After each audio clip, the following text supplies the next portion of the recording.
I've got her. I'm not going to drop her, Lord. That's right. Just keep pushing. I'm not going to drop her. I would totally forget that I bought it. Exactly. By Christmas time. Don't talk about our Pop-Tart shelf. People are going to come in here looking for it. Hey, everybody, they have food in here. Hey, everybody, so glad to see you. My wife forgot to pack my pants, and he threw her right under the bus like that. It's like, I need people to feel emotion when they think about their Band-Aids. Yeah, right. Hello and welcome to Northside Now. This is a podcast where we take you on a tour of all the ministries and latest happenings around Northside Church to keep you better connected with your church family. I'm one of your hosts, Kevin, and with me today is my fabulous co-host, my ghost host, Glenn Miller, and I'm filling in for Patrick today on the board. So this is an exciting thing. I got a lot of buttons and things to push. But hey, Glenn, how are you doing? I'm good. Where's Patrick today? Yeah, he's ghost hosting somewhere else. So I can't even spit out my words today. Well, as you may guess, we have warned you that little Autumn Rose Mathenia was on her way. And guess what? She's here. Yay! Yes. So, yeah, Autumn's with us. She came on July 5th at 9:15 p.m. She weighed 7 pounds and 10 ounces and was 19 inches long. And I have seen some pictures, and she is beautiful. Yeah, me too. So adorable. Looks like already some personality there, which is awesome. It's just cool. Patrick sent us a picture, and we warned him about that beard, and just like she was, a little drool coming out of her mouth going, I can't wait to grab that beard. So get a fistful of hair. So Autumn Rose is with us. Congratulations to Patrick and Elizabeth. Yep, everybody's healthy and everything went well, and that's exciting. And so he'll be back pretty soon, and I'm sure whenever he gets ready, we'll have to suffer through the pictures. Yeah, of course. So, and I want to hear all the stories. When your wife is, I won't tell you whose story this is. Got firsthand experience though. When your wife sort of passes out and you have to bring her back too during that. Yeah, it's one of our fun stories. Or baby comes and there's no doctor in the room. Oh, just kind of like sliding into home. Yeah. I've got her. I'm not going to drop her, Lord. That's right. Just keep pushing. I'm not going to drop her. That's right. So that was some of our experience. It was fun. Yeah. Good memories though.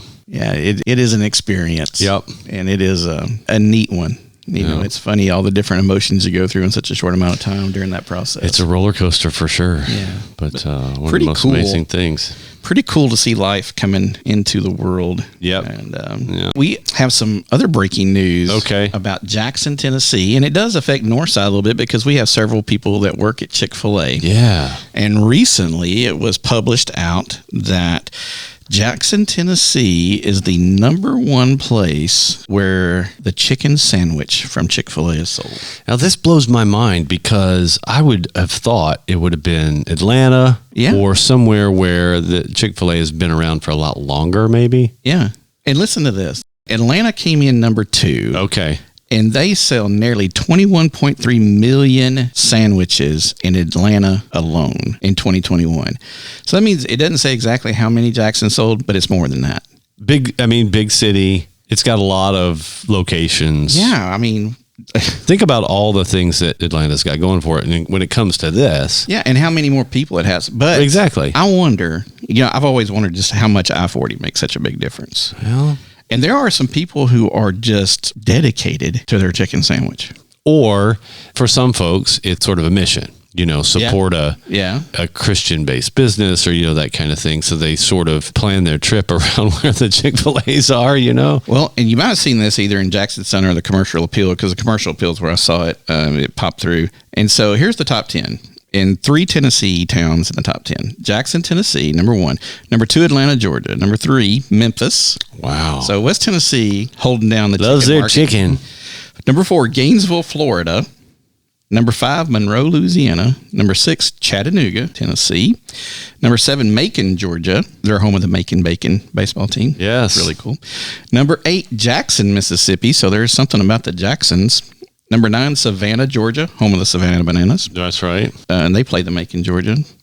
And then number 10, Columbus, Mississippi. So, the South holding down the Chick-fil-A chicken market. Well, I'm not surprised that South and chicken are connected. But it still just boggles my mind. I mean, Jackson is not anywhere close to the number of people that Atlanta. Nowhere near. And I wonder, just it being on I-40, I just don't know. I mean, I guess. But that's a lot of chicken. So congratulations, Justin Bailey. Janae, your daughter, works there. We've had so many over the years. Tori Barber and Landon Barber. And a lot of Chick-fil-A employees at the old Northside. But I actually was a patron of Chick-fil-A yesterday. Yeah. Or 2 days ago. But whenever I go through there, I'm always impressed by the process. Yeah. And the way it's such a well-oiled machine. Most of the time, I mean, you always run into some issues, now and then. But from the way they take your order, the way and we've seen it here in Jackson, the way they've changed their store and innovated to process all the people. Yeah. Yeah. From where they take it to how you flow through to, how your payment's taken and how they get all your orders out there. It's just, and hearing a little bit from my daughter about how all that works in the back end is kind of cool. I can nerd out a lot on behind the scenes stuff, but they work hard. Oh yeah, they do. They're always. Oh my goodness. You're never still in there. Even the Highland, the new Highland store. I haven't been over there yet. Of course, it's brand new. So it's really nice. And the other one's nice too. And they were a little slow at first, but they're picking it up. They're getting it worked out, and they're getting that. It's a lot of it's teamwork, man. For sure. They have the great system, but they get people in there and they get going and they really learn how to work with each other. And cool. Now, I am a little bit more of a Zaxby's fan. Really? Than I am in terms of the food. In terms of the food. Oh, Zaxby's. they're not even a blip on the Chick-fil-A radar when it comes to service. Well, we've got several chicken places here in town now, so we do. I wonder if that trickles down to everybody. Is for Zaxby's, is that one of their hot stores? I don't know where KFC ranks in all that, but it's all chicken, and we've got Umphies, and we've got Slim Chickens. Slim Chickens. That's one I was call them Skitty Chickens. And the funny thing is, we have a standalone store here in Jackson, and Celeste lived in Texas for a while and down around north of Austin and stuff. She said they are in gas stations down there. They don't have standalone Slim stores. Chickens is? And so she found it funny that they had a standalone store here. When she said, that's gas station chicken. But how many gas stations? I mean, Dodge is across the street over here from the church. They sell chicken. I was going to say, I was in East Tennessee this week, and so many billboards about Buc-ee's. We've talked about Buc-ee's before. Yes. But they were selling stuff like, go get a steak at Buc-ee's. Oh, yeah. You talk about chicken at gas station chicken. Well, you got Buc-ee's gas station steak, which is a little bit different than just quote unquote gas station. Yeah, Buc-ee's is. We were really upset when we went to Dollywood. We drove right past it, of course, and on the way back. We went on that weekend before it opened. Oh, really? Monday. I was so disappointed. For some reason, I thought it had been open a little bit longer than that. It opened just the Monday after we got back. And I think it was the 27th or something, 28th, something like that. Yeah. Man, I was just so, to hit the first Tennessee Buc-ee's would have been fun. I still have not been there. When I was driving through, I didn't need gas, and I was kind of on a time crunch, so I didn't stop. But I would have liked to, hearing you guys talk about it. I mean, I've seen it online and all that, but I've not actually been to one. So. And what they've done is taken a little bit of the Chick-fil-A process, and you get in and out of there real quick, and bathrooms are always really super clean. That's something they push. And, for sure. And great service. So they've just taken that. When you serve people and you do it well, you can be profitable. Yeah. And, speaking from experience, you're willing to pay potentially a little more or just pay what you feel like it's worth for that good stuff. Oh, yeah, totally. Because there's so many places that you just don't get that. No. You don't get service and, the food's not all that great, honestly. Well, in service, I mean, I don't know, it makes you sound kind of like an old person when you say this, but I know. I mean, I've quit going to some places because of the service. Even if I like the food better. Yeah. I've quit going because of the service. And today, service means, okay, do you have an app? Mm-hmm. Can you take mobile ordering? Yeah. Does that work? Yeah. And if it doesn't, then why waste your time? Exactly. And a lot of people nowadays, I know, just do that a lot. That's how you plan your day. You order your stuff and you go pick it up, and you can be a little bit more efficient, or not get out of your car or whatever it is. Well, congratulations to all the Chick-fil-A Jackson chicken workers. That is awesome. And patrons, we're the best. We're the best. We at are chicken the sandwiches. Best. Congratulations, Jackson. Now, do you remember one of the previous locations here in Jackson? The mall. Yeah, I think it didn't Chick-fil-A start. It was in the first period. The first one. All malls didn't. Isn't that where it started? Yeah, and I think where that mall location was, if I remember this correctly, this would be going back 20 some years, but I think there was a Kirkland's there. Oh yeah, home there store was. There was. Mm-hmm. in that there spot. before you go into Macy's, right? No, I thought before it was, you went into. I thought it was right at that corner right at the edge of the food court where Chick-fil-A was. Maybe it wasn't in that location. I thought it was just a little bit further down. It may. On the Chick-fil-A side, just maybe another 2 It may have stores, been. right past the hat place. But I definitely remember going in there. And Kind of diagonal from KB Toys is Yeah. where I thought it was. maybe. But it might have been further up. Maybe. It's been a while since I've been in the mall. Yeah, me too. Me too. But that mall is pretty, infamous. The first Hard Rock Cafe ever was in that mall. Yeah. That's pretty crazy. I don't know. I don't know the future of most malls that I've seen are now either little clumps of offices or healthcare stuff. Yeah. Like 100 Oaks in Nashville. Yeah. Is now like Big Vanderbilt Wow. Central up in there. That's kind of interesting. When we were kids, that was a place to go, right? I know. You could go and Just hang even out. get dropped off. Yeah, just walk around. That's right. And the mall was a place to go. I remember once in Texas, we were out for a snow day, and the roads were kind of bad. And so we drove it was 12 miles to the next town where the mall was. And we drove to the mall on a snow day. Couldn't go to school. And my friend's old pickup truck. Wow. And probably could have slid off the road. I was just going to say rear wheel drive, trying to. Walked around the mall. There was not very many people there, but it was all about going to walk around the mall. We talked about this maybe a long time ago. I mean, in our Jackson Mall, there used to be a movie theater. Yeah, I remember that. Yeah, I do. There, I can remember. Goodness gracious, this is a memory. I think going to see like a Pippi Longstocking movie there. Oh, Pippi Longstocking. Pippi Longstocking. Yeah. So let's see. Today we've got VBS going on. Vacation Bible School is happening this week. Making waves. So a lot of surfer dudes and surfer dudettes running around. It's fun to see all the activity around that. And It is seeing fun. the kids Yeah. participate and learn and have fun. Today, I think it's Prime Day. Ooh. What is it today? Today and tomorrow, I think. 2 days this year. Something like that. But, it's funny. I've done a fair amount of driving in the last few days, and I heard an ad that was talking about that. And I thought it was going to be an Amazon ad or something. But no, it was an ad for small business. Oh, really? In other words, don't patronize Prime Day. I mean, you can shop for, all that stuff if you want to, but be intentional about not shopping that and doing something local. Which I know FedEx has their, Shop Local? They have some initiative about that. Or not FedEx, Amex. Yeah. Something about that. So if you can go into a brick and mortar place and say, well, Prime has this for this price. I mean, I know some places match. Some places do. So, I don't know. I think that's the challenge, right? If you're really price sensitive. Yeah. Local is not always going to be your cheapest option. Let's just say it that way, right? Have you ever ordered off a Prime Day? Have you ever done that before? Yeah. We've tried a couple of times, and what you want, you got to know how to work it just right. Yeah. I've tried a couple of times and just never could get what I wanted. I was going for something specific. That's generally me. It feels like a kind of like a Black Friday mad dash, and you may get lucky and you may not. Well, we're less than 6 months now till Christmas, and big thing, Christmas in July, and that's one of the reasons they do this. Are you thinking about Christmas shopping yet? Nope. Me either. I am when I'm outside, doing an outside project. I am thinking about snow. Yeah. Trying to stay cool in my mind. But no, I'm not. I'm definitely not one to have all my shopping done by August or whatever. Yeah. Some people are super organized and are just like on it about that. And I can't do that. My love language is not gift giving or receiving. And so I'm not necessarily wired that way. I have a few people in my family that are, but I'm not super hyper laser focused on, okay, what am I getting for that person, this person, this person? Well, my problem is if I get it for you now, I want to give it to you now. Yeah. You don't want to wait for 5 months. I want you to have it and experience it and have fun with it or whatever. I don't want to wait. Yeah, I hear that. So if you want Christmas gifts from me in July, all I got to do is hit up some Prime Day. Here's what would happen with me, I know, is if I bought it now, I would totally forget that I bought it. Exactly. By Christmas time. Barbie gets hers early every year. Does she? I just can't wait. I don't know. I want you to enjoy it.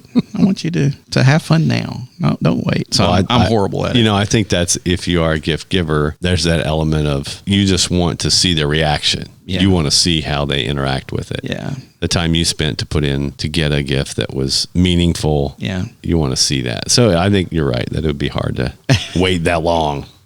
Well, we're going to be visiting with Ray here in just a little bit, our interim choir director, music person. It's his comeback. It is his comeback. And, I didn't really realize. I mean, I knew he had been here, but I didn't realize how long it had been. So yeah. And we were talking with him before we recorded him. We were talking about Dolly Parton. Uh-huh. And when the youth got to go to Dollywood a couple of weeks ago. Yes, I saw this. We got to see Dolly. That is so cool. I've never seen her of all the times I've been there. Yeah, 8-10 feet or so. Josie. Yeah. Well, Josie was a little bit further back, but Malia saved a great spot. This lady said, this is a good spot. So she saved it for us all to get up there. And we were literally 8 to 10 feet from her, waving at everybody, having a big time, And so really cool. I had never seen her before, except on TV and stuff. So really neat deal. Is she like what I've seen with? I've seen a few famous people, but they always look a lot smaller in person than they actually really are. Actually, yes, but I knew she was really kind of tiny anyways. Yeah. But yeah, they are. It is really funny. Like even if it's like maybe. So I'm involved in help with the production around Miss Tennessee Volunteer. Yeah. And most of what I see for that pageant is through the viewfinder or the lens of the camera. I'm really focused on that. That's what I do. And it's what I enjoy. But when I take moments or maybe see them after the production's over or something, to look at them in person off the camera, it didn't seem as small as she really looked. Tall or something like that. Yeah. And it always shocks me a little bit because they say the camera adds X amount of pounds. And it does. It's a weird thing. Well, and, a lot of singers that I have bumped into or met over the years are shorter. Yes. Quite a bit shorter. Oh, yes. And a lot of the videos of them or whatever are shot from down below looking up at them. And so you have no idea exactly. I mean, there's no great reference. Well, and, sometimes that's intentional. Yeah. Oh, yeah. With Tom Cruise. 5'5". Tom Cruise and Kelly McGillis, he had to step up on something, wear platform shoes or whatever it was that he did so that he didn't look so small. And Arnold Schwarzenegger is small. He is. All that stuff. So, and a lot of bodybuilders are shorter, stockier built. I mean, and actually he's pretty tall for a bodybuilder. Yeah. Yeah. And so it was really, but she was in this really cool old fashioned looking car. Oh, yeah. And the Secret Service kind of bodyguards around her. It was really interesting, really cool, but how cool would it be to have your own theme park? Yeah, really. Dolly Wood, I don't know, Glenn Wood or Kevin Wood. It doesn't have that ring to it, no, does it? It just works for her. So, and I think, she has 3/4 of East Tennessee nailed down. Yeah. But she does a great job. Her people do. A lot of the kids had never been before, and they were just talking how much they enjoyed it and how nice the people were that work there. They said, at other parks and amusement places, it's not like that. Yeah. So that's a pretty big deal whenever kids are talking about unprovoked when you're not asking them questions about how nice people are. Yeah. But I mean, Ray, I knew Ray when he was here before. Yeah. I was a lot younger then, but it's cool to be able to have a conversation and have him talk a little bit about the biz. Yep. Because he's been in the music business for a long time. So that's cool. Well, we're going to open up the podcast room and let Ray in, and we'll be chatting with him here next.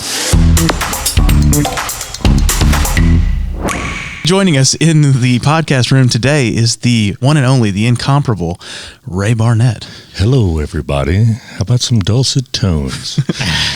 Welcome to Northside Now After Dark. Hey, everybody. Hope everybody's doing good. Velvet styling. So. Come on. Well, we have Ray with us, and as you probably have heard by now, Ray is our interim music director, I guess, or music leader, worship leader. I don't know. What title is that exactly? We can make one up right now if we wanted to. We could. All of the above. Ray is our interim, all of the above. And so, I don't know if you've seen on the job description yet. There's always that last one at the bottom, the numbered list of responsibilities. It always says, and anything else that is needed of you. Et cetera. That's the et cetera line. That's. And we at Northside Now, Ray, are going to need you to help us because we've wanted to have a yodeling contest through the choir. So, we feel like this is a good time to do this. All right. Yodel. I have no yodel left in my voice. I'm yodeled out. Well, you probably get lots of folks wanting you to do lots of different things, and there's probably everybody come, do this, do that. Hey, but if you get paid for yodeling, you might be able to find it again. Well, I could hire somebody. And there you go. There you go. Hey, a buck moon. Yeah. It's called that because of the time of year. You should know this as a hunter. Is it deer season? Well, deer what seemed season to really know. is more like The November, antlers, October. the antlers are full grown at this point. Oh, so they have hit their full full velvet. Yeah. Okay. I did not know that, so it's good to know. Neither did I. The more you know. The more you know. Man, I feel smart. I feel like a sparkly star coming across. I feel smarter is what I feel. Yeah.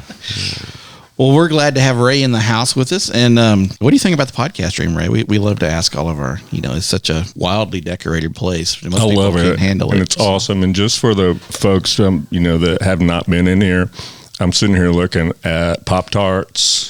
Yeah, don't talk about our Pop-Tart shelf. People are yeah. going to come in here looking for it. Hey, everybody, they have food in here. Applesauce is my fave. Oh, yeah. The applesauce. And they even have Viennese sausages in there. I've Viennese sausage. I already claimed the Viennese sausage for myself. I love how the lore of the podcast room continues to grow. That's right. I guarantee you people have no clue where this place is. I didn't. It's hidden. Yeah, It's a Ray hidden did. He was gem. texting out, how do I get How do there? I get there? I'm lost again. There's a secret passageway that you have to go You through. press the That's it. tree knot hole, and then a passageway opens up and you'll reach a sphinx, and you have to answer the riddle correctly. across Right. the bridge. And it changes every third day. That's that riddle thing is my problem. I was like, no, you're out. You're not in. The door only reveals itself on a buck moon. Right, but hey, Wow. it's appropriate. Well, Ray, folks that have been around Northside for a long time, especially associated with the choir, probably know you well and have been around you for a long time. But maybe they come to the news service but at the 9 o'clock service. You have actually been in there some, and they just didn't know it probably, playing bass guitar Playing mostly. bass, Yeah. yeah. And so tell us a little bit about yourself, and let's start there. Tell us a little bit about yourself. Well, the reason some people know me in the choir and so forth is because I was the music director here from 1985 until 1992. And after that, my wife and I moved to Nashville, and we made our way in Music City for a while. And we did well. My wife and I, both of our careers benefited greatly by being up there. But then, all the traffic and then blah, blah, blah, and this and that, we just got tired of the pace of it, and it was time to move. So we came back home and started going to church here again, just right off the bat, about 4 years ago. In fact, I called Randy and I said, hey, do you mind if we come to church here? Because, I've had been a music guy here before, and that can be weird, but he was totally cool. Yeah. So we just blended in, and so now that this new opportunity, this new time has come around for the church, they've asked me to step in, fill in as interim, and I'm more than happy to do it. It's going to be fun. We had our first rehearsal Wednesday. I guess that was yesterday then, of course, and it was smooth and good, and I'm just looking forward to it. It's going to be fun. Well, good. Now, I've promised myself, y'all, because I know, Ray, there's two very intelligent people in this room. It's you and I. Mm-hmm. And then Kevin and Patrick. That's fair. Just don't know. They just don't know, but they will learn. They're young. But, Ray, you were around country music a lot. And me being the country music connoisseur that I am, knowing everything that I know, unlike these two over here that more rock and roll guys. And all. I promised myself we wouldn't talk a lot about the country music thing. I would love to, but we won't. So I think we can. We could. Doesn't bother me. So tell it. I mean, you were around country music. So what kind of things in country music were you a part of? Because I think that would be interesting to hear. Yeah. Well, the one artist that I really worked with the most, hit it off with, and did the most work with is an artist named Billy Dean. He was an artist in the 90s. He had, I think, 5 number one hits. Billy the Kid would be one of them. If you look that up, that would be one easy to find, Somewhere in My Broken Heart. And then, as most artists do, he had a little lull in his career. And I met him in about 2004, and we started writing some songs, and he was working on an album at that time. And I actually knew his producer and one of his co-writers. We were all friends, but they didn't finish that record. So it came time to finish the record. So he asked me to co-produce that. So I did. And we had a number 7 song called Let Them Be Little. And I helped co-produce that, sang background on it. And then I did touring with him. I was his music director, band leader, if you will, for several years. Wow. And then I still work with him too. He does most of his work now solo acoustic, and so I really handle the office work. So I do the administration, do the contracts, make sure Mr. Dean knows where to be, what time to be there. I get those calls like, Ray, so I know what's going to happen.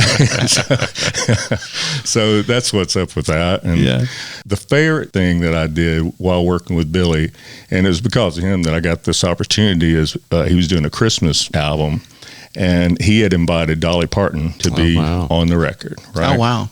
And so I got to produce a track, Silent Night, which is a duet with Billy and Dolly. And I still have one up on Billy because he had to be in California on the day of her session. So it was just me. And as a guy might do, I stopped at Kroger and got one rose on the way. And I set it on her music stand. She came in. She's the most professional, easy person to work with. Wow. Just what you see on TV. It was just like that. Right. And she was done up. I mean, it's 10 o'clock in the morning, but she was Dolly, Wow. And she worked for about 45 minutes singing. And she said, honey, think you can do something with that? That's about as good as it's going to get. And I said, yes, ma'am, I got it. So that was it. She was gone, and I've never talked to her since. But that record is... That's closer than I've ever gotten to Dolly Parton. So. Well, you know what I mean? That's the Dollies of the world, right? They come in, do what they know needs to be done for 45 minutes to go, I hope you can get it because that's all you get, and I'm out of here. Bye. I'm out. That's awesome. But I think you work in the entertainment business, you pick up all those little stories, which I think is the cool part. Yeah. That you get to hear about. I've always been a nut for behind the scenes kind of stuff. And I've had a little bit of taste of that myself too, because it's interesting. We were in Nashville as well and then made our way back here. And I wasn't on the, I did some recording as like choral things. And then of course with the voiceover stuff. But it's funny how those things just will happen. It's just what you're doing at the time. And then you look back on it, it's like, wow. Another story with Billy, though, we were playing like a big festival, and so it was like, I don't know, 40,000 people or something out there. And the band's up there, we do sound check. We're like, those changeovers from band to band are like 30 minutes. It's got quick, you got boom, boom, boom, get plugged in. And so we're starting to play on the first song we're playing. And then I look over and Billy's like, he's got shorts on and his bus shoes. And I said, what? I said, the show started. And he came on out there because he had to. And and the first thing he did, got on the microphone and said, hey, everybody, so glad to see you. My wife forgot to pack my pants. And he threw her right under the bus like that. It's like, wow. It's like, wow. She's still with him, by the way. That's right. That's great. That's true love right there. That's true love. Oh, funny. Well, that's good. I mean, that's what it's about right there. Yeah. So take us through a little bit of, writing a song in Nashville. What does that look like? I mean, I think a lot of people have just this Pollyannic or very glamorous view of how that works. How does that really work in the real world? Well, the way it works in Nashville, it's almost 100% co-writing. Okay, so it's almost always a collaboration. Yeah. Okay, so, and people set appointments just like business appointments. So and many times 10 a.m. or 11 a.m., whatever like that.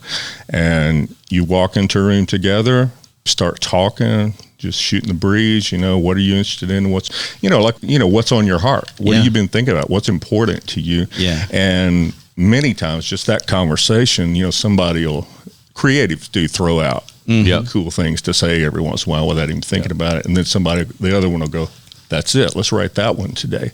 That'll be the title. Or somebody will walk in with a title, something they've been holding back. I want to write this song with that artist or that guy because I know that guy will make this title better. You know what I mean? And so you just might make a choice like that. So then you sit down and somebody will start banging out chords on the guitar. You like that? Yeah. No, I'm not feeling it. Boom, change. Just do that. And then somebody will start singing a tune, and you really just kind of get into it like that. It's brainstorming and landing on something that everybody loves. Build on it, move on, and then you make work tapes right there on the spot. And it's so easy now with iPhone. You got your voice memo, 100 ways to do it. Everybody just makes a very simple guitar vocal, and then, if it's awesome right then, and you finish it, they may go ahead and demo it. There's a lot of stories of people writing a song like that, they're being so excited about it, they'll just take it over to the studio and play it for somebody, and some artist will go, oh, that's it. I must record this. And then sometimes you don't finish it that day, 3 or 4 hours, you're halfway done. You'll tweak, you'll take out, I don't love that line. That doesn't make sense. And you just go through it and make it as good as it can be. And especially the ones that you think are a hit. A hit song, really, you get down to it, it speaks to you right now. It hits you, you understand it, you're singing along with it before the song's over. Yeah. If whatever you've done that morning doesn't do that, professional writers don't go back to it. They're wasting time. Yeah. They're going to complete something that they know is not great. Yeah. But if the inspiration has been there, that morning or whenever you do it, you feel it. Yeah. That's the one you want to put your time into. Yeah. And you make them as good as you can make them. Then go make a demo. Yeah. Make it sound like a record best you can. And then get it out there and see who might cut it. Yeah. And the funny thing is too, and I've watched tons of documentaries, just a nerd about it, that session, the writing session, whatever it is not necessarily lost. It's not a waste, because, a little snippet, a riff, something will potentially file away for a future time. I've heard that so many times where musicians said, I've been noodling on this riff for 10 years. Yeah. And it comes out and that becomes a hook for whatever song it is. That's totally true. Yeah. So you might, just as you say, you might find something really good in an average song and then take that something that's really good and put it along with something. And it's really those ideas. Yeah. If a title jumps out at you and then you go, and if you have that reaction to it, then you need to pursue it. Yeah. And now you've written some jingles too, right? Is that different than regular songwriting? Yeah, it is, because it's totally assignment-based writing. Yeah. So you have a client who obviously wants to advertise this or that. I have people come up to me all the time and say, hey, man, I got this idea for a jingle. Can we write it and pitch it to somebody? No, you can't. If you do, they're going to steal it from you, because, they're going to take the good parts from it and use it to their, for themselves. But it's usually assignment-based writing. So they have, along with their ad agency, they will come up with a slogan, a title, what have you, and then they will come to you. Usually a big client will have an ad agency. Then the ad agency will hire a music company. Right. The music company will turn around and hire 4, 5, 6 writers, producers, to write their version of that title. Okay. And so then you compete. So each guy will get enough money to cover the demo, maybe make a couple $100. You write it, demo it. Those all get pitched to the ad agency. Then it goes to the client. Then the client has the right to reject it. Yes, Yeah. And then you make tweaks. They come back to you. We need to say this specifically about the product or whatever it is. And invariably, a song has a nice patter to it, and it's kind of moving along like that. And then all of a sudden they want to put a whole bunch of words in there so they can get all their product in there and everything. It's not a song anymore. It's like, And then it's like the side effects in a medication commercial. I know, right, which are longer than the commercial. That's right. So if it makes it through that maze of people deciding if they love it or not, then it's usually pretty good. I've had a theme on the Today Show. I've sung on things like for Kentucky Fried Chicken and a thing called for Wolverine Boots, which is, and so I've knocked around with that a long time too. It sounds like, though, it's a little bit of a different beast than, I've run into musicians that feel like that kind of stuff is not, like, it's below them. You're like beholden to the man. Jingles aren't real songs, you don't have your creative freedom. But there's a need for that kind of creative person. Well, songwriters sometimes have trouble just blatantly coming out and saying it. They want to have symbolism in there, and that's what makes for great songs. But jingles need to be very clear.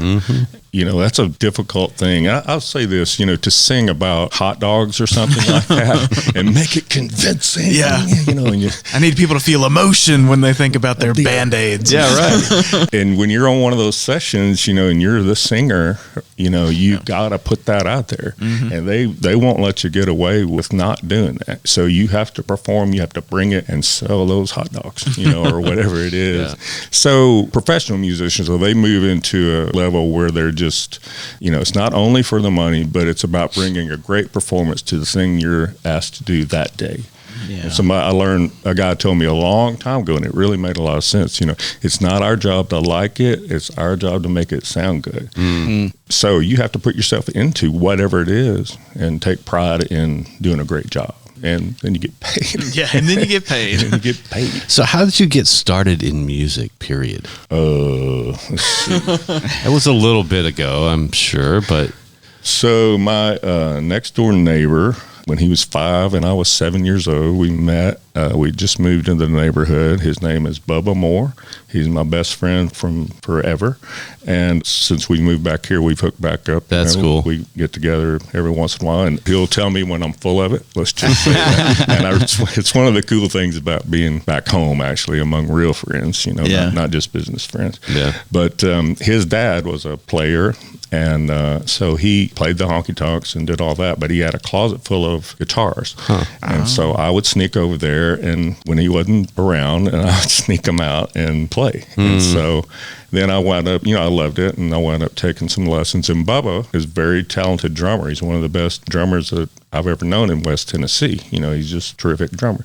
And we played in bands together all through our teenage years and so forth. My uncle, Jimmy, used to listen to a police scanner all the time. And so we would be setting up in the garage just playing as loud as we could go, I mean, on 11, of course. Of course, yeah. But then Jimmy would be listening to the police scanner, and so when the cops were headed over to our neighborhood because of a noise complaint, he would call ahead just in time for us to be out sitting on the cars going, I don't hear no band. Wow.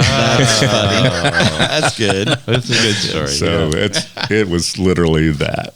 Well, I knew you'd been in music for a very long time. I'm always interested to talk to musicians and see how they got hooked. Yeah. From the beginning. Professional musicians I know really didn't have a choice in the matter. It's like, this is what I do. Born to do it. It's what I do. Yeah. I don't know how to do anything else.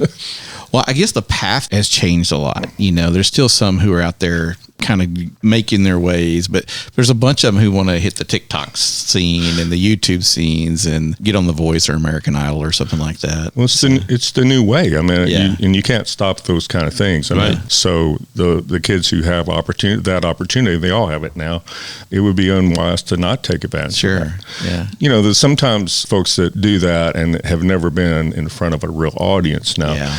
They need that experience, and you can't. There's only one way to learn how to sing in front of people is to get up there and sing in front of people. Do it. Yeah. You just got to fail. You got to get up there and fail and get back up and fail again, and then you get better, and then you get good.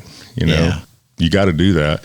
And so that's the only thing I would suggest to any of the kids that are wanting to go into this. Do all your stuff in your bedroom, your TikTok, all that stuff. Get as many followers as you can. You're going to need it. Yeah. It's a real indicator of whether you got something going on or not. Right. But also take every opportunity that you can to sing in front of people, and that includes church. That includes at your school, a karaoke night or something. Yeah. I wish we did a karaoke night around here every once in a while. You think we could do Christian karaoke? Oh, yeah. Oh, we can make that happen. Didn't Yako and Yeah, we Christy have- just get a? Yeah, we have a karaoke machine here now. Yeah, we have a karaoke machine now, so we can Boom.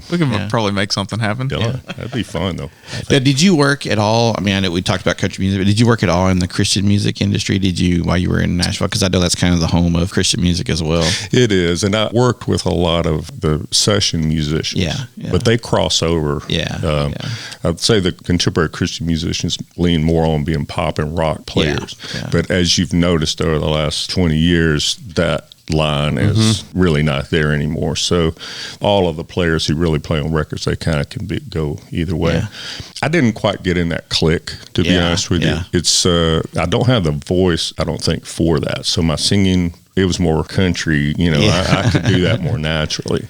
And so my talent didn't lead me toward that, because you need to be first class at whatever you do. You need to be world class at the thing you're doing. And if you're not, you need to do something else in that environment. Sure. I'm not saying people who don't sing that well shouldn't sing in every way they can. It's their choice. But if you're going to really do something that's on a national or international level, you got to be awesome. Yeah. Oh, yeah. at that one thing. Yeah. That's the reason I'm hiding here at Northside. Because you're just too good. I'm too awesome. Yeah. Awesome. I'm just too awesome. You got to give everybody else a chance. That's it. I am That's my too job. awesome for myself. Yeah, there you go. Now you're here as our interim, and so we'll kind of carry on, right? Choir's still meeting. All those things are still happening, right? Yes. So, I don't think we're going to discontinue anything that I know of. Chancel Choir is meeting on Wednesdays. We're going to sing 8 a.m. and 10:30, just like always. Yeah. We're going to present an anthem. We're going to have soloists. Certain things we do or may adjust here and there, but that's only really because of who might be available sure. as volunteers. Volunteers, they do all they can do, and that's what it is. And so we're going to have this high quality, and we had such a good time the other day, and we sounded good. Everybody worked hard, and we laughed a lot, and we prayed, and it was a good thing, and so it felt real good. And then you got the handbells and children's music. Should I give it away? I pitched an idea to Christy already. Because if she just changes her mind, then I'm going to. And what's said in here does not stay in here. So it's just between us, right? Yeah. But you remember the Mr. Rogers, of course, right? Yeah. The land of make believe. Well, I came up with this idea called the land of we believe. And so it would be a little play and a little song. I've actually got a song. I'm not going to try to sing it because I can't exactly remember at the moment, but it's cute and for little kids, not youth, little kids. So the children might be walking through, taking a field trip with their teacher, and they would come across, say, a homeless person on the street or somebody that was down and depressed sitting on their front step. And so, hey, how are you doing? Oh, I'm doing good. Where are you from? Oh, we're from the land of we believe. Where is that? Well, it's a land where everybody's loved, and all you need is love. Oh, cool. It's in your heart. It's out beyond the sunset. It's everywhere you go. The kids are going to invite these people to become Christians. I like that. That's cool. And so that's fun. Yeah, so Christy liked it. So, maybe next spring or something like that, we'll figure that out. Yeah. Well, cool. You heard it here first, folks. There we go. Breaking news. Well, good. Well, Ray, we're glad you're here with us, and I want to hear more stories, though. That's always, and we can do that at another time. And maybe, we've been needing a Northside Now jingle. Yeah, we should collaborate. We should collaborate. Yeah. We shall. We should be fun. But can we make it a real song? Sure. Let's make it a real song and have a message at the same time. Let's do it. Let's do it. We can do that. I will do that. Or we could just make one of those like really long Marty Robbins ballads. Oh, El Paso. We could go out there for hours and hours and hours. So, well, cool. We're glad that you're here and that you are here to help Northside and to continue the programs and the stuff of music. And thank you for doing that for us. It's a blessing to have you. And this legacy. I mean, I will say something. Randy and Mitzi are friends of mine from college. Yeah, actually. Yeah. And so it's been so great having conversations with them about a new phase, and they're on board with it. I'm on board with it, and it feels really good. And, the whole point is to carry on the legacy that they have started. And this is a long time. You're talking 30 plus years, so you got to be doing something right to stay anywhere for 30 years. Oh, yeah. And they did. Yeah. And they're going to still be around, and we're going to carry on and try to honor that. That's what we're going to do. That's cool. All right, Patrick, we got anything exciting coming up here soon? Well, we are embroiled this week in Vacation Bible School. Yeah. We're in the middle of the trenches now. I can almost see the light at the end of the tunnel. No, it's fun. Vacation Bible School. There's been a lot of waves being made. I love children. I hope so. Yeah. Since you have one screaming at your house right now. I don't know. That sentiment might be changing. Don't tell my wife. No. We're in the middle of Vacation Bible School this week. That'll be going on through Friday. Yeah. I think the kids are doing a little presentation at the end of Friday at about 11:30. So that'll be fun. And then really, other than that, I'm going to continue to say no Wednesday night activities through the month of July. August, we'll have some more things coming down the road. I do know we have Promotion Sunday on August 7th. Yep. We've got a lot of stuff coming up in the next half of the year, so we'll be on the lookout for that. We are so excited to have Ray with us it's going to be fun to have him in the interim position until they find who they want to be here permanently. And I know that, the surveys have been sent out, and I know that's going on. So I've heard comments from some folks I know too that they've just enjoyed the way things have continued to work, I guess, for lack of a better word. Yeah. Since Randy and Mitzi retired, and I never had any concern me either about it. I think wherever people are gathered together in Jesus' name and they're focused on that as the main thing, there's obviously transition and mourning and things that happen when anybody retires or leaves or passes away, no less. But I was never really concerned that we wouldn't keep the ball rolling. An incredible talent pool here. Yeah. I mean, having been in other churches and other large churches, small churches, other churches, for sure, we are extremely blessed in this particular congregation to have the talent pool, especially around music and worship and those kinds of things that we do. And to have Ray, who is a songwriter and Nashville musician and involved in all that stuff, that's pretty neat. Yeah, I want to write a song with Ray. You should do it. Maybe we can be famous. I'll write songs with Ray and books with Christy. Yeah, you need to get a few other irons in the fire, and then maybe you'll hit with one of those. But, songwriting's interesting because these people talk all the time about how many thousands of songs they write. Yep. And, if you get like number one, it's amazing. But it's like any other something, job or whatever. There's always the Tom Brady's of the world. We were talking earlier about Dolly. Yeah. How many songs has she written? Oh, a ton, yeah. Yeah, tons. And many of them, a lot of people didn't even realize that she That's right. them. That's right. It's pretty cool. And I think about that too. Now and then, I'm always on an 80s music kick, but I'll think about all the songs that Lionel Richie wrote. Oh, yeah. Not only for himself and for the Commodores, but he wrote for, of course, some people know he wrote for Kenny Rogers. Yeah. And all these songs, especially in that period of time, were super big hits. Yeah. We Are the World. Yeah. Right? With Michael Jackson. Every other large superstar of the planet of the time was in that song. Yeah. And now he's got a resurgence with all the stuff he's doing on TV. So that is definitely true that songwriters sometimes don't get their due, but sometimes they do pretty well for themselves. And I hate, Ray was fortunate to be around Nashville during at least part of the heyday still. Right. It continues to grow. And, exciting that Nashville's growing. Way to go. But that's what everyone always talked about was how with the country people and the Christian music and how many people just came and lived there that were part of that world. And you could bump into them at the grocery store, at the coffee.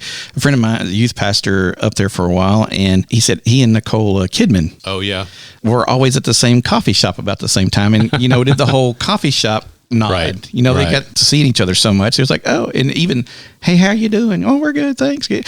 But I'm afraid Nashville's going to lose that. Well, I hear about this in LA and in other places where you sort of judge the town by how they respond to their celebrity. Yeah. And of course, on the West Coast, it's a lot about image and a lot about all that because there's so much going on from movies, the movie business, of course. But I've always kind of gotten this sense in Nashville, and people talk about it that, and maybe less so now, but that their celebrity was, not treated like these people were idols. They're just normal people. Exactly. That you respect them. Yeah. You don't go nuts about them when you see them. And that was always my sense when I lived in the Nashville area. That's how you're supposed to behave. Exactly. Around. But there's been tons of fame and fortune in Nashville for years. Exactly. Yeah. So it did carry that vibe, so to speak, of, we're the nice to people. Yeah, like give them their space. A safe place kind of thing. Yeah, exactly. And I just don't want that to go away. I'm afraid it will. Yeah. As it becomes a more of a metropolis area. Well, and the more I hear about it, entertainers of all kinds have just, I live in Nashville. Yeah. Or I have a house in Nashville. Yeah. Or, whatever. Yeah. It just always surprises me. Well, we live in Jackson. the chicken capital. The chicken capital and rockabilly capital of the world. Wow. And speaking of, I'm going to try to get over and see the new Elvis movie. I haven't seen it yet. So. I've heard great things about it. Yeah, I want to check it out soon. Yeah, I've heard critiques about Tom Hanks and also thumbs up about him too. Yeah. So I want to see it at some point for sure. I do. I don't know if I'll make it this week because of Vacation Bible School. That's right. Still rolling all week, and it's going to be a fun week of doing that. Try and stay cool if you're going to be outside. Yeah, please do. Please take care of yourself in the heat. This is wild, man. Yeah, and be safe when you're going to the river or lake, and our fireworks season is sort of past us with the fourth being done. But we talked several weeks ago with Nikki Watlington about Lifeline and blood supply and things. And summer is when it sometimes takes a hit because a lot of people are traveling. There's a lot of boating accidents and lots of other stuff. So be safe out there, but have tons of fun this summer. Make some good memories. Well, have a good time. If we don't see you at Vacation Bible School, we hope to see you soon. Yeah, and we've got some cool podcasts coming up too this summer, so stay tuned. We're just commenting before we recorded today that we've talked to a few folks, both of us, that listen to the podcast, maybe even listen to every single episode. Yeah. And we're just going to encourage those of you who you know who you are. Spread the word. We're not looking for fame for us. What we're really trying to do is to keep people connected with Northside. We've got a lot of folks that attend here on a weekly basis. Yeah. And sometimes it can feel like we don't know each other. Yeah. Like, I'm the 8 o'clock people or the 9:15 people, or I'm the 10:30 people. Yeah. You go here? I didn't know that. We've talked about that before. And as we continue to evolve and grow as a church, that's going to happen. So how do we stay connected? A lot of times it's connect groups that do that. How we plug in service opportunities, the people we meet there and the connections we build. But what we've been trying to do, especially this summer, and gotten some good feedback, is there's a lot of people that go to our church that nobody knows what they do. Exactly. And it can be really fascinating to dig into what they do. Yeah. It's like you said, I think a couple of podcasts ago, where you can look at a building or know that a building exists, but you don't know what's going on in there. And it could be the coolest thing ever. And you just never knew it. And so that's one of the things that we're trying to do. And be looking for the next episode, because we will be talking with Lee Russell, a local vet and been a part of Northside for 1,000,000 years, her and Jim and all their kids. And she's going to be talking to us about summertime pet care. Yep. It's a big thing. You think it's one thing for you to be outside, but what about your poor dog's paws on these asphalt days? Yeah. Good point. When there's, 20 lava monsters running up and down Highland trying to get you because it's so hot. So, so check out the next episodes that are coming up. Yep. And spread the word and keep on listening. And by the way, we say this a lot of times, but send us a question. It could be anything. What did you have for breakfast kind of thing? That's silly, but anything. We would love to have more interaction with the people that listen. And because I think when you get into conversation, not only do you have the opportunity to learn more, but you can learn and understand people more. Yeah. And I think, as we've talked about many times, relationships is what being a Christian is all about. The gospel is all about relationship, not only just with God, but with other believers. And that's how we spread the good news, if you quote unquote want to call it that. Our experience is about Christ and how that impacts others, and how we deal with others is really what it's all about. So getting to know each other is super important. Yep. And so welcome to Northside, Autumn. We'll be looking forward to getting to meet her soon. And I guess that's about all we have for today. Well, guys, thanks for podcasting with us. Thanks for all of you out in the world for listening. If you enjoyed this episode and you want to help support the podcast like we talked about, please share it with others, post it on social media, and it would really help us out wherever you listen to leave a rating or a review. That just helps us get a little bit more exposure, and maybe people that didn't know there was a podcast will find that out. To catch all the latest from us, follow us on Instagram at Northside Now Podcast, or go to our website, northsidejackson.com, or email us a question, a burning question, at podcastnorthsidejackson.com. We hope to hear from you there soon. Once again, I'm Kevin. This is Glenn. And for Patrick, that's what's happening at Northside Now.